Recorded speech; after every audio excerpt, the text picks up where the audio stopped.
அன்பு சகோதர சகோதரிகளே, இயேசு உங்களை ரொம்ப நேசிக்கிறார். இந்த கிராமத்தை தேடி இயேசு வந்திருக்கிறார். உங்களை தேடி இயேசு வந்திருக்கிறார். உங்க வாழ்க்கையை மாற்ற, உங்க வாழ்க்கையில முன்னேற்றத்தை கொடுக்க, நீங்க இழந்து போனதை திரும்பி பெற்றுக் கொள்வதற்கு இயேசு உங்களை தேடி வந்திருக்கிறார். ஆகினால் நாங்களும் ஒரு காலத்துல கஷ்டத்தோடு இருந்தோம், கண்ணீரோடு இருந்தோம், வியாதியில் இருந்தோம். இயேசு எங்க வாழ்க்கை வந்து இயேசு வந்து தேடி வந்தார். இயேசு கிறிஸ்துவை நாங்க தேடி போகல, இயேசு கிறிஸ்து எங்களை தேடி வந்தார். வானத்தை பூமியை படைத்த ஆண்டவர் இயேசு எங்களை தேடி வந்தார். இயேசு யார் உங்களுக்கு தெரியுமா? அவர் தான் அண்ட சராசரங்களை படைத்தவர், நம்மை படைத்தவர். நமக்காக சிலுவை சுமந்தார், நமக்காக ரத்தம் சிந்தினார். இயேசு ரத்தம் மட்டும்தான் ஒரு மனுஷனுடைய பாவ சாபத்திலிருந்து விடுதலை கொடுக்கும்.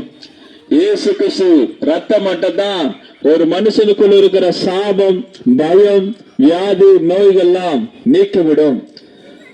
பிரியமான சகோதர சகோதரிகளே, இயேசு ரத்தத்தில் அவ்வளவு வல்லமை உண்டு.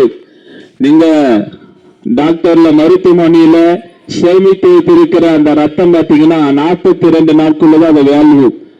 அந்த 42 நாளுக்குள்ள அந்த ரத்தத்தை பயன்படுத்த முடியும். இல்லைன்னா அந்த ரத்தத்துல ஜீவன் இருக்காது, அந்த ரத்தத்துல எந்த ஒரு ஜீவனும் இருக்காது.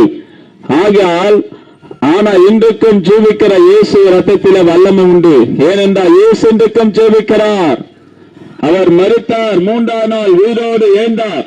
இயேசு நமக்காக மரித்தார், 3ஆம் நாள் உயிரோடு எழுந்தார், இன்றைக்கும் ஜீவிக்கிறார். இயேசு ரத்தம் சொன்னாலே பேய், பிசாசு, மந்திரம் ஓடும், பயம் நீங்கிடும், கவலை நீங்கிடும், அற்புதம் நடக்கும். இன்றைக்கு இயேசு உங்களுக்கு அற்புதம் செய்ய, இயேசு உங்க வாழ்க்கையில் அதிசயங்களை செய்ய இயேசு உங்களை தேடி வந்திருக்கிறார். ஆண்டவர் இயேசு உங்களையும் உங்கள் குடும்பங்களையும் ரொம்ப நேசிக்கிறார்.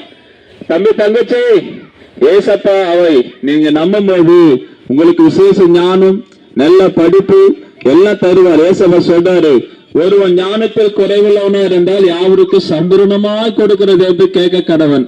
நீங்க ஏசப்பாவுக்கிட்ட ஞானத்தை கேட்டீங்கன்னா நல்ல பெஸ்டா படிப்பீங்க. ஆண்டவர் இயேசு உங்களை ஆசீர்வாதமா வைப்பார். அன்பு சகோதரா, அன்பு சகோதர சகோதரிகளே, இயேசு கிறிஸ்து இந்த நாளில் உங்களோடு பேசிக் கொண்டிருக்கிறார். மனம் திரும்புங்கள், பரலோக ராஜ்யம் சமீபித்திருக்கிறது. ஆண்டவரா இயேசு கிறிஸ்து சீக்கிரமாய் வரப்போகிறார். இந்த இயேசு கிறிஸ்து வருகிற கடைசி காலத்தை தான் வாழ்ந்து கொண்டிருக்கிறோம்.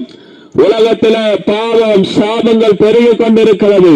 எங்க போனாலும், எங்க பார்த்தாலும் அழிவுகள், வேதனைகள், துக்க செய்திகள் உலகத்தில அதிகமாய் பரவி கொண்டிருக்கிறது. ஏன் தெரியுமா? அது கலியுக காலம், அதாவது கடைசி காலம்.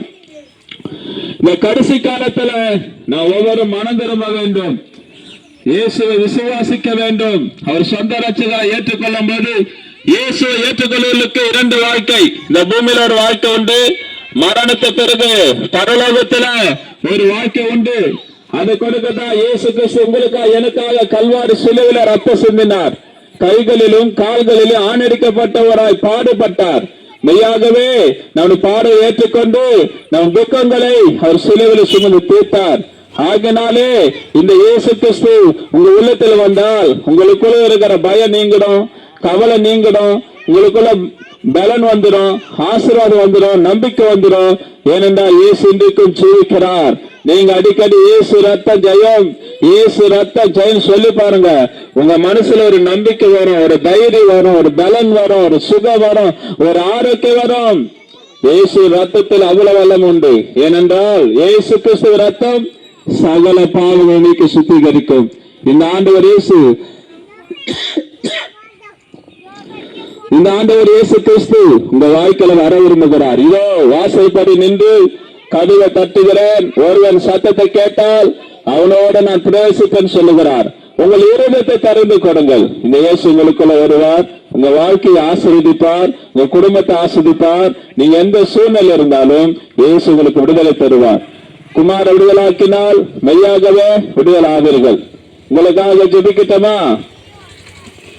அன்பின் பிதாவே, ஸ்தோத்திரிக்கிறோம். பரலோக தந்தையே, இந்த கிராம மக்களை ஆசீர்வதியும், இந்த கிராமத்தில் இருக்கிற ஒவ்வொரு குடும்பங்களையும் பெருக்களையும் ஆசீர்வதியும், குடும்பத்தில் இருக்கிற ஒவ்வொரு குடும்பத்துல சகோதர சகோதரி சிறுப்பிள்ளைய வாலிபலை ஆசீர்வதியும்.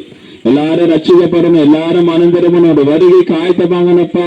ஆண்டவரே, கிராமத்துல யாரெல்லாம் கண்ணீரோடு கவலையோடு வியாதியோடு கஷ்டத்தோடு இருக்கிறாங்களோ எல்லா கஷ்டத்தை மாற்றுங்க, வியாதி நீக்குங்க. ஆண்டவரே, வாழ்க்கையில உயர்வு இல்லாம சந்தோஷம் இல்லாம சமாதானம் யாரு கஷ்டத்தோடு இருக்கிறாங்க அத்தனை பேர் குடும்பத்தையும் நீங்க ஆசீர்வதிங்க, பாதுகாத்துக் கொள்ளுங்க. இயேசு நாமத்தில் பிதாவே, ஆமென்.